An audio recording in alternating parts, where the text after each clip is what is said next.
Kadang orang tua itu kan kepengennya anak-anak secara instan bisa menguasai pengetahuan-pengetahuan atau keterampilan tertentu. Makanya sering orang tua tidak sabar, terlalu banyak intervensi.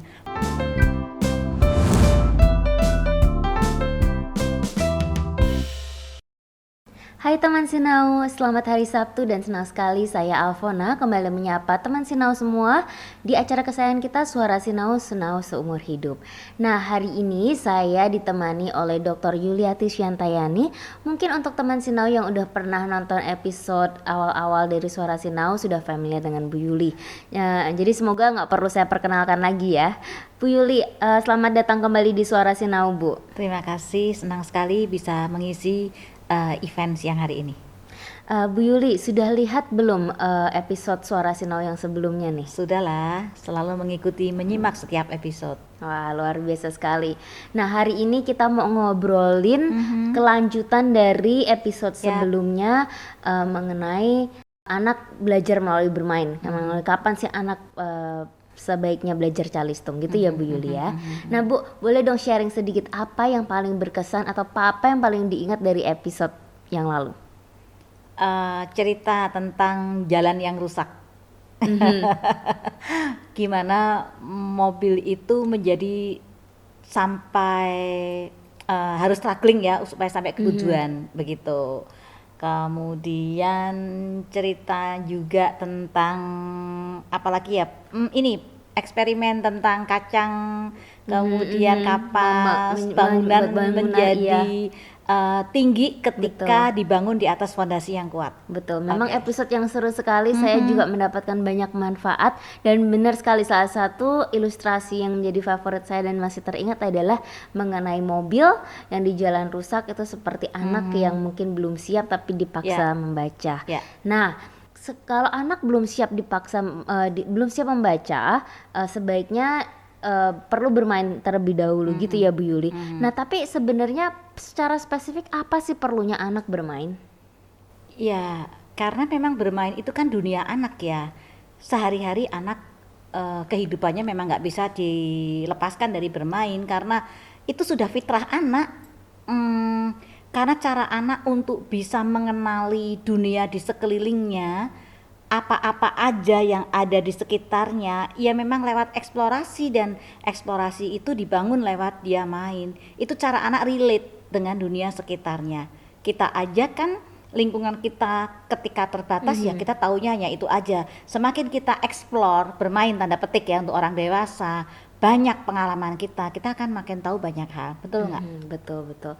Nah Bu, mungkin ada beberapa orang tua atau guru yang punya pertanyaan, kalau saya nggak mau memaksakan anak saya untuk belajar calistung kalau belum siap, tapi saya ekonominya terbatas nih untuk belikan anak mainan yang mungkin kesannya agak mahal-mahal ya zaman sekarang ini. Nah, gimana menurut Bu Yuli? Apa sih yang anak butuhkan untuk belajar melalui bermain tanpa permainan atau alat-alat yang mahal? Oke. Sebetulnya kan secara nature anak itu kan dunianya main, dan main itu nggak harus di-provide dengan barang-barang yang mahal.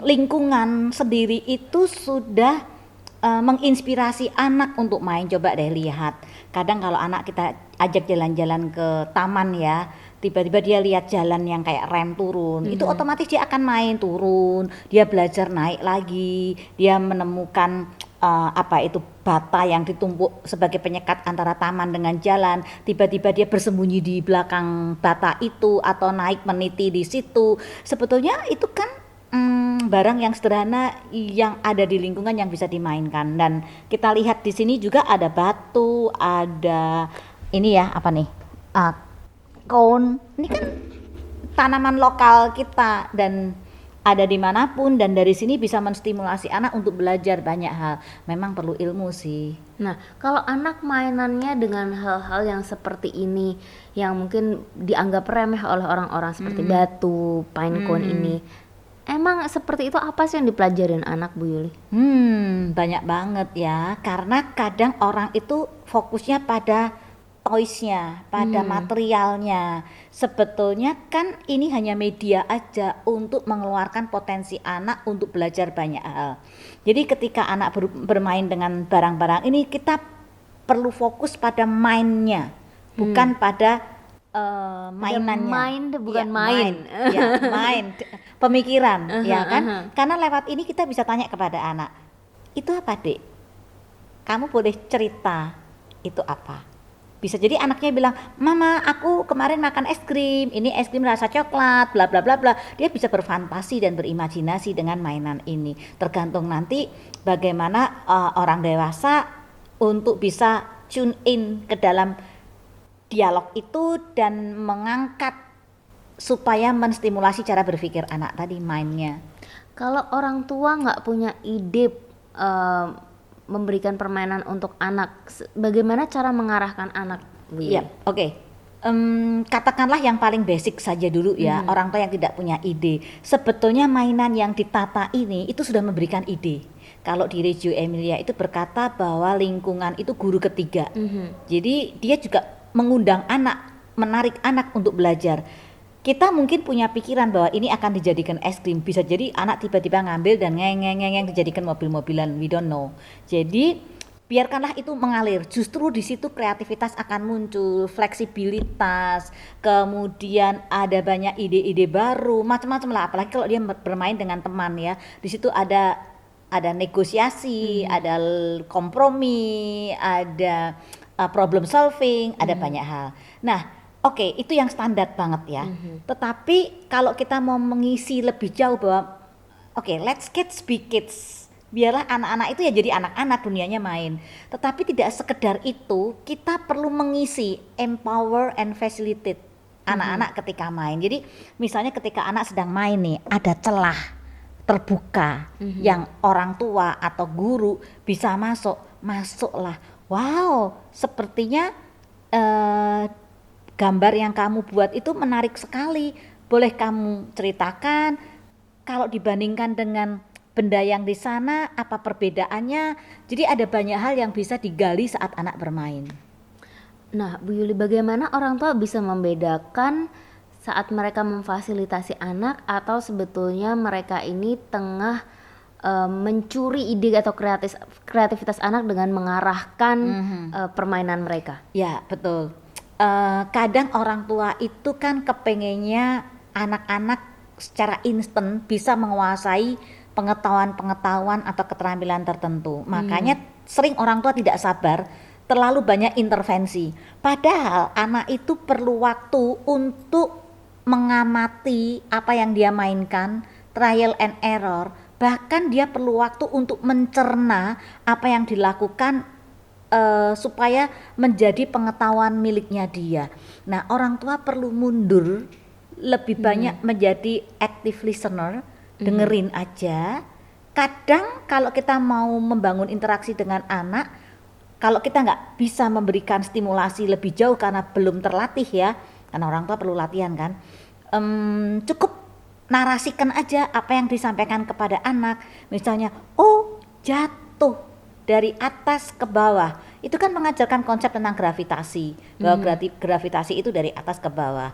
Jadi apa yang diucapkan orang tua itu menjadi konsep-konsep yang diterima anak selain meningkatkan pemahaman anak atau kemampuan bahasa reseptif anak, seperti itu. Nanti kalau kita ngikuti ngalir ke permainan anak, maka orang tua akan bisa mengangkat dari kegiatan-kegiatan itu.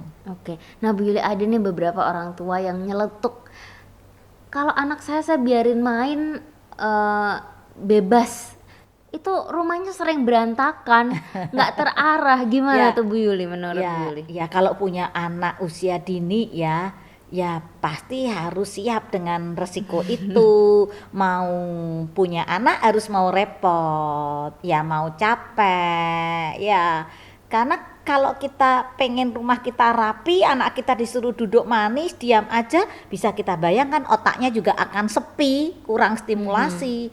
Karena dengan anak mengalami banyak hal yang messy ya kesannya, sesungguhnya dia sedang eksplorasi dan belajar banyak hal, dan ada banyak sinaps yang dibangun di otak anak, dan itu menjadi modal dasar ya. Untuk usia dini harus semakin banyak sinaps yang diperoleh, karena nanti ketika dia 7 tahun akan otak akan bekerja melakukan efektivitas fungsi, sehingga hal-hal yang tidak pakai itu akan terjadi pruning, pemotongan, pemangkasan. Kayak kemarin Dinda yang cerita jalannya mulai diaspal ya, jadi mulai di paving sehingga ada jalur-jalur, sehingga anak itu lebih mudah mengerti dengan cepat karena sudah ada pathway-nya. Nah, kalau misalkan ini tadi kan kita ngomong dari sisi orang tua. Nah, kalau dari sisi guru yang mau mendukung atau memfasilitasi anak dalam bermain itu seperti apa, Bu Yuli? Apa peran guru untuk permainan anak? Karena kalau misalkan hanya membiarkan anak, kesannya kan gurunya nggak kerja. Betul, saya setuju bahwa bermain itu natural, tetapi bukan berarti dibiarkan aja. Karena tadi saya di awal mengatakan bahwa orang dewasa perlu memfasilitasi dan mengempower. Apa sih empower, bahasa Indonesianya susah ya?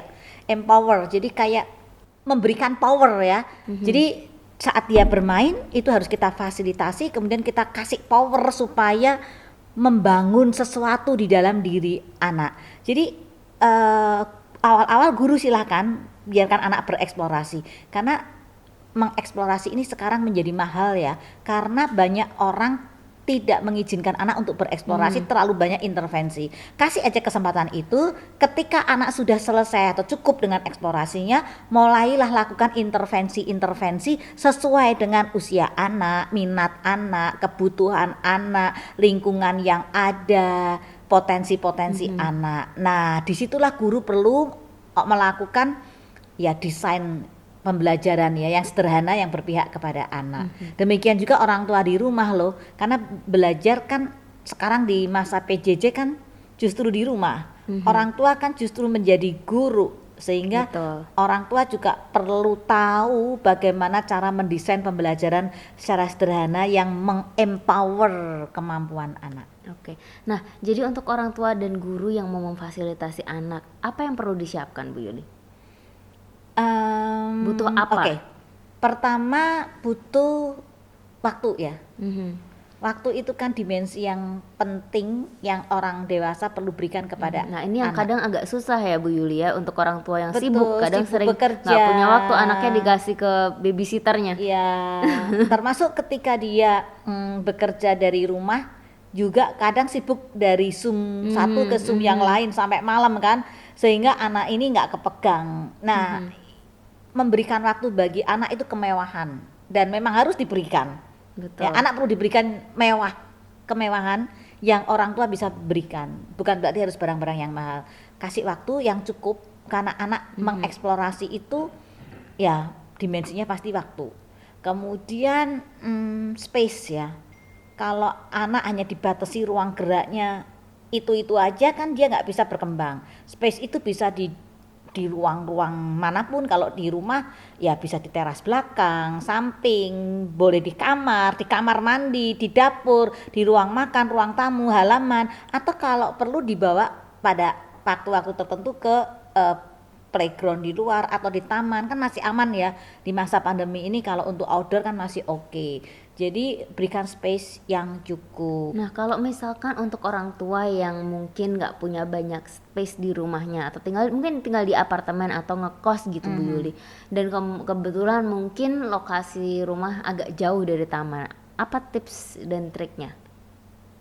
Pastikan memanfaatkan petakan yang ada. Ya mungkin kalau di apartemen kecil atau di rumahnya juga kecil, ya manfaatkan tadi ruang-ruang di rumah yang ada. Karena sebetulnya anak itu bisa menggunakan material yang ada dengan space yang terbatas. Itu mereka cukup, cuman itu kan perlu diperkaya ya. Kalau anak kan perlu banyak pengalaman, karena anak itu membangun pengetahuannya lewat satu pengalaman demi pengalaman lainnya. Jadi kalau dia sudah menguasai ruangan yang ada di rumah itu, pasti perlu variasi tempat yang lain. Mungkin bisa mampir ke tetangga, gunakan tempat-tempat publik ya, walaupun kadang agak jauh, tapi agendakanlah waktu dan kesempatan untuk bisa ya main ke taman kota, ke ya anywhere. Itu kan bisa Kalau di-create ya. dari skala 1 sampai 10, seberapa besar pengaruh space atau tempat untuk perkembangan anak dalam bermain, Bu Yuli? Menurut saya itu 5. Hmm. 5. Memang waktu itu penting ya, saya beri 5. Tempat saya beri 5 juga. Kemudian material itu objeknya ya kayak gini-gini. Anak sih bisa bermain dengan tubuhnya, lari-lari di lapangan, puter-puter, koprol dan sebagainya, dia main dengan tubuhnya. Tetapi dia perlu benda-benda konkret yang kaya dengan tekstur, warna, bentuk, sensasi bau. Karena itu kan stimulasi untuk perkembangan otak. Jadi tidak harus mahal ya, kita lihat barang-barang yang apa adanya bisa dimanipulasi untuk membangun kemampuan berpikir anak. Nah, yang paling penting nih yang saya beri angka 8 lah ya, adalah interaksi. Karena interaksi itu jauh lebih penting. Kalau di rumah sempit nggak ada apa-apa, pastikan nilai 8 itu dari interaksi dibangun. Anak Interaksi yang dengan, seperti ya apa? misalnya nih anak diajak bercerita, itu kan terjadi percakapan orang tua dengan anak, diajak nyanyi, kemudian diajak misalnya menggunakan saat dia mandi, kemudian ya ajak dialog saat dia makan makanannya. Jadi apapun dibangun komunikasi, dan komunikasinya bukan sekedar instruksi, tapi komunikasi yang stimulatif yang membuat anak itu berpikir, dan berpikirnya pada level higher order of thinking. Jadi menganalisa, mengevaluasi. Menurutmu baju yang kamu pakai seperti apa? Apakah cukup dengan ukuranmu? Kalau tidak, kenapa? Ya kan? Kemudian juga merancang atau mendesain. Wah, nih mama punya kain-kain nih. Coba kamu kira-kira mau buat baju untuk bonekamu seperti apa? Modelnya mau kayak apa? Bukan soal bagus atau jelek, tetapi bagaimana anak itu berani mewujudkan idenya. Hargailah sebuah proses. Itu penting, karena kedepannya itu kan kehidupan akan kesana ya. Membutuhkan pribadi-pribadi yang kreatif, inovatif, leader ya. Tahu sendiri kan sekarang ini kan sangat volatile ya, ambigu, apalagi kompleks, ada banyak hal, dan dibutuhkan anak-anak yang nantinya bisa menyongsong masa depannya. Setuju sekali Bu Yuli. Nah, untuk teman Sinau yang mungkin tadi penasaran seperti apa mainannya, tadi sempat dibicarakan sama Bu Yuli, kita memang ada beberapa jenis atau contoh mainan lepasan yang bisa menjadi contoh. Mungkin bisa lihat di YouTube supaya mendapatkan visual atau gambarannya seperti apa. Nah, Bu Yuli, mungkin pertanyaan lagi dari saya, mainan seperti apa sih yang efektif? Oke, sebelum saya menjawab, saya pengen tanya sama Kak Fona dulu deh. Waktu kecil gimana? Mainan apa yang paling sering dimainkan? Saya dulu itu saya lahir belum ada internet atau YouTube atau game online sih, Bu Yuli. Saya suka main dengan teman-teman di sekolah. Ini karet gelang di ronce jadi satu, terus buat lompat tali, kemudian bentengan atau apa itu yang lari-lari, permainan seperti itu. Kadang pasaran di rumah. Dulu sempet pengen punya koleksi Barbie, tapi Barbie itu kan agak mahal ya Bu Yuli ya. Jadi ya lebih mencari permainan yang merakyat sih sebenarnya. Ya, dan ternyata mainan-mainan waktu kecil itu tidak mudah dilupakan, terkenang, dan ya karena menyenangkan, sangat impresif kan. Ya, jadi kita tahu kan semua orang melewati masa permainan, anak perempuan, anak laki, semuanya suka bermain. Nah, tadi ditanyakan gimana sih supaya anak bermainnya efektif ya. Bermain efektif itu bermain yang bukan sekedar main, tetapi main yang powerful, main yang membelajarkan. Karena sekarang kan memang waktu itu harus diefisiensikan sedemikian rupa, harus ada goal-goal yang dicapai. Ya tadi main yang membangun kemampuan-kemampuan untuk abad 21 atau soft skills atau orang juga bisa bilang people skills, di mana membangun interaksi untuk berkolaborasi, anak itu mampu berkomunikasi. Tentunya untuk berkomunikasi bukan hanya kompetensi untuk berbicara, tetapi dia juga harus punya rasa percaya diri, ya kan? Kemudian bagaimana main yang mengembangkan kreativitas, karena jangan sampai anak-anak kita itu dicetak hanya menjadi konsumen, bukan menjadi produsen, ya kan? Nah, kalau mereka dari kecil sudah mentalnya kreatif, saya pikir mereka akan cenderung memproduksi apapun. Sekarang kan anak-anak muda eranya startup ya, di mana-mana kan mereka pengennya meng-create something. Nah, kalau lewat bermain yang membangun, yang mengizinkan anak untuk mendesain, diberi mainan-mainan yang terbuka atau material yang terbuka, bukan material yang terstruktur yang anak tinggal ngikuti manualnya, itu kan anak menjadi konsumen. Tapi ketika mainan itu bebas, terbuka, tergantung imajinasi dan ide anak untuk membuat menjadi sesuatu. Dan jika itu dilakukan anak day by day, maka mentalnya, mindsetnya itu menjadi mindset yang produktif dan kreatif, serta pribadi inovatif akan terbentuk. Nah, Bu Yuli tadi disebutkan bahwa permainan yang membuat anak lebih kreatif. Tapi kreatif yang seperti apa, Bu Yuli? Karena misalkan saya lihat game online yang sekarang, misalkan ada nih apa ya namanya, kayak The Sims misalnya, atau Harvest Moon zaman dulu nih, yang orang bisa bikin kota sendiri, mendesain sawah sendiri, atau mendesain kehidupan sendiri. Kayak gitu kan orang ada yang bilang ini kreatif juga nih. Nah, tapi kreatif ini kan mungkin degree-nya bervariasi, ya Bu Yuli. Betul, setuju. Ya, kreatif itu kan sebetulnya ada 4 dimensi ya. Originality. Jadi sesuatu yang memang berangkat dari ide seseorang itu, murni dari dia, dan itu biasanya akan muncul refleks ketika anak mengeksplorasi, memanipulasi, tiba-tiba itu idenya muncul. Karena anak-anak itu kan memang cenderung berangkat dari rasa ingin tahu, dan curiosity ini kan yang menjadi modal dasar terbentuknya kreativitas. Kemudian dimensi yang berikutnya adalah flexibility, di mana anak bisa menganggap ini bukan sebagai pinus ya, tapi dia bisa bilang ini sebagai es krim, sebagai mikrofon, sebagai mobil. Ini kan fleksibel, benda ini mewakili apapun. Cara berpikir orang tidak konvergen, tetapi open, divergen ya, dari segala arah. Nah, itu ciri yang kedua. Kemudian adalah spontan. Jadi sesuatu yang memang kreativitas itu kan kadang muncul kan ya spontan ya, berdasarkan apa-apa yang muncul langsung menjadi suatu kreasi yang baru. Kemudian ada satu lagi adalah fluency, kelancaran. Biasanya orang-orang yang kreatif akan menunjukkan sesuatu mengerjakan secara lancar dan juga detail, rinci.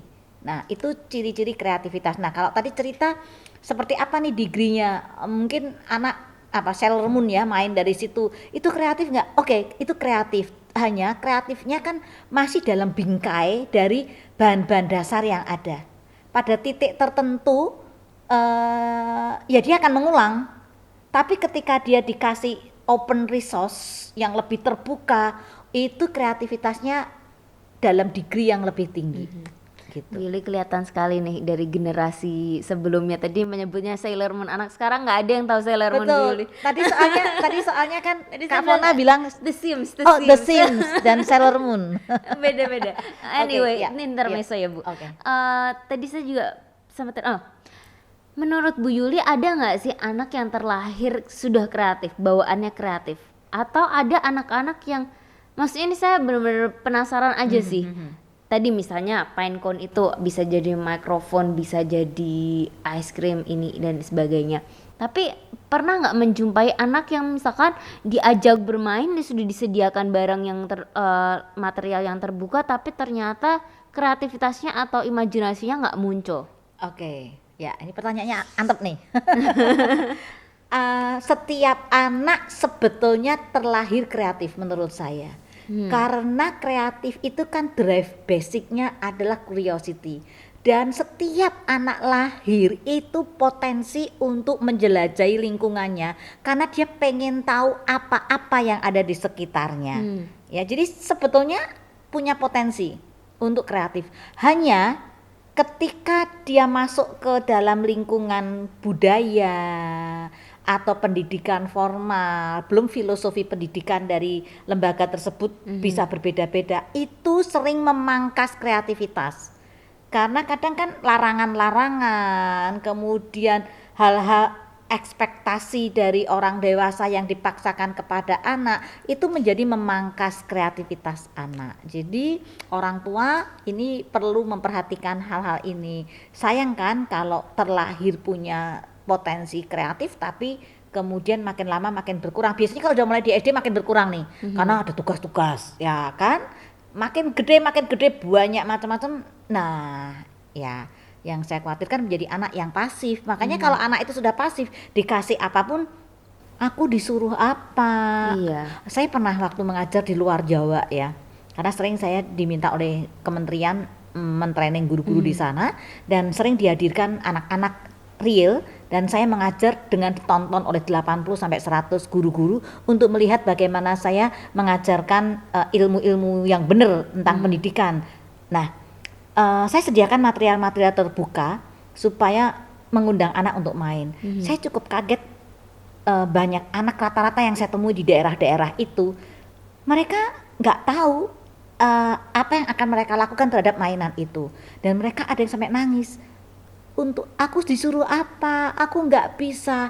Saya kemudian kumpulkan guru-guru, saya evaluasi dan saya bilang, apa yang kalian lakukan terhadap anak-anak ini sehingga kreativitas itu nggak muncul. Untuk main sesuatu yang nature dalam diri anak itu sudah tidak muncul. Berarti kan guru-guru ini sudah merusak kemampuan anak untuk main sampai dia nggak bisa main, dan bagi dia main itu nggak belajar, padahal sesungguhnya dari main itu dia belajar. Nah, paradigma yang salah ditanamkan oleh orang dewasa, karena anak akan merasa bersalah kalau hanya main, karena orang tua bilang, ayo belajar, selesaikan tugasmu, nanti mama kasih bintang, kasih ini.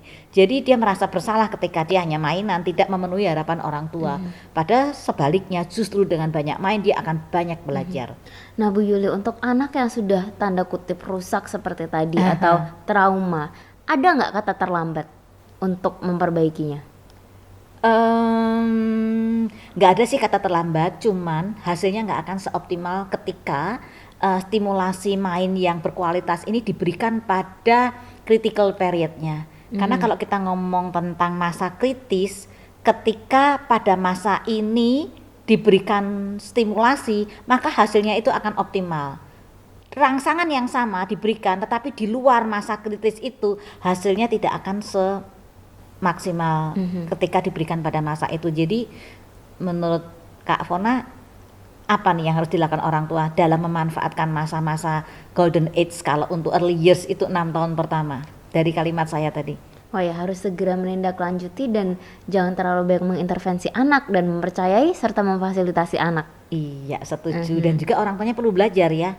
Betul. Tidak hanya guru kan, karena sekarang orang tua harus menjadi guru mau tidak mau. Semua orang sekarang harus terus belajar, saya rasa ya Bu Yuli, karena di industri manapun dunia kita ini terus berkembang. Kalau yang nggak mau belajar pasti ketinggalan.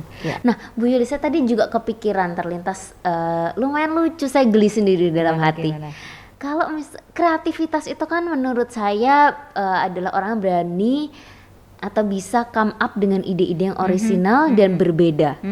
Tapi sebetulnya kreativitas ini ada unsur lingkungan juga kan Bu Yuli. Maksud saya gini, karena lingkungan yang lain monoton, yang lain itu aja, jadi akhirnya ya yang ini keluar mencuat ini kita lihat sebagai kreatif berbeda. Nah kalau semua anak mengikuti tips triknya Bu Yuli, semuanya bermain dengan mainan terbuka, belajar dan menjadi kreatif, tapi nanti semua anak jadi kreatif, jadi nggak berbeda lagi Bu Yuli.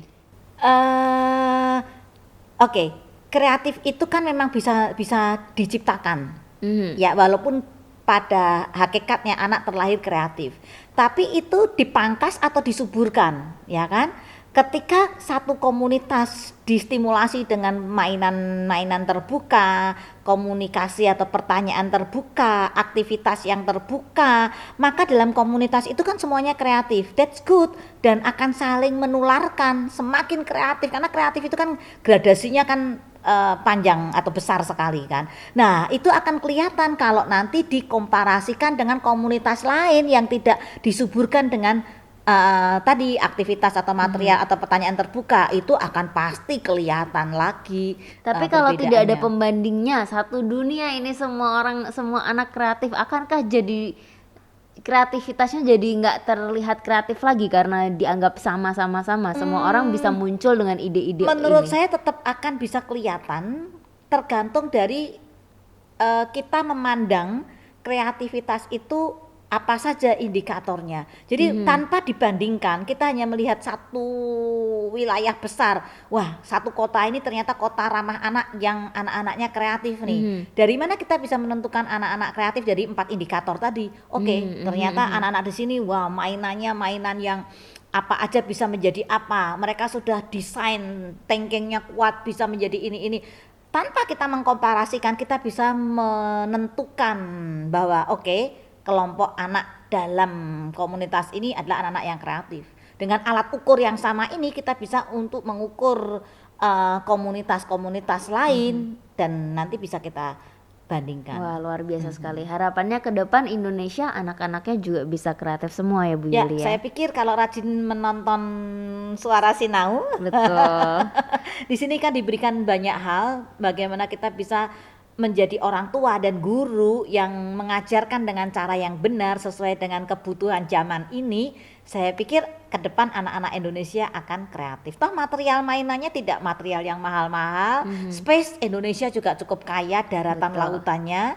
Ya tinggal orang Nggak tua perlu dan mainan impor-impor ya Bu ya, Yuli ya, justru mainan lokal ini malah kaya dengan tekstur, kaya dengan budaya, dan itu sangat stimulating banget. Betul. Nah Bu Yuli, mungkin sebelum kita akhiri ngobrol-ngobrol kita hari ini, boleh nggak share tips atau mungkin pesan-pesan untuk orang tua maupun guru yang ingin memberi dukungan kepada Ananda untuk terus bermain? Oke, ya, saya kepengin kepada orang tua dulu ya, karena anak ini kan sepenuhnya berada di tangan orang tua, apalagi di kondisi sekarang ini. Yang pertama adalah percayai anak, bahwa anak itu terlahir punya potensi, punya kapasitas belajar, anak itu cukup strong, dan ketika kita mempercayai maka kita memberikan kesempatan kepada anak itu untuk mengeksplorasi dan bereksperimen serta berinovasi.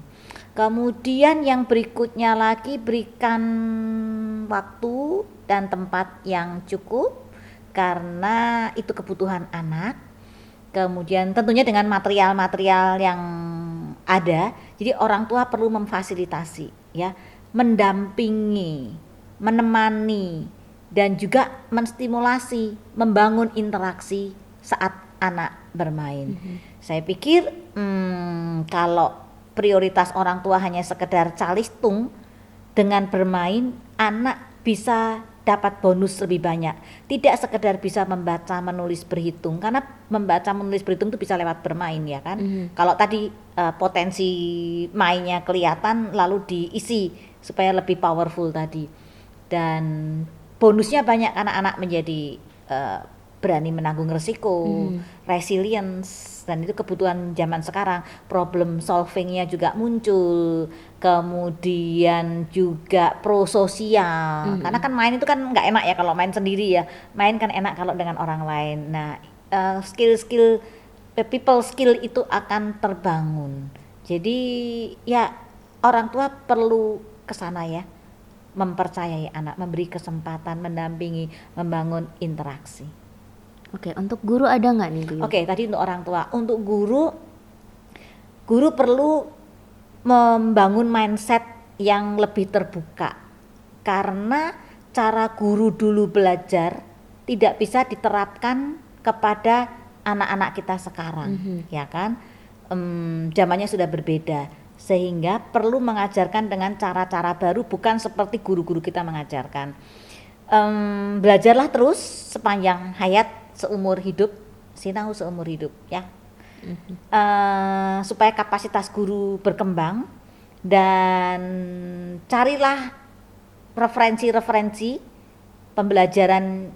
Sekarang banyak sumber, tetapi bukan sekedar mencari lalu menggunakannya untuk anak, karena kan anaknya ini punya disposisi yang berbeda-beda. Jadi kita perlu mix and match, dan guru perlu banyak mengamati anak, mendengarkan anak, supaya bisa membaca anak, kemudian bisa mengisi kekurangan-kekurangan di dalam diri anak, sehingga dari waktu ke waktu anak terstimulasi dan pada ujungnya mengalami progres.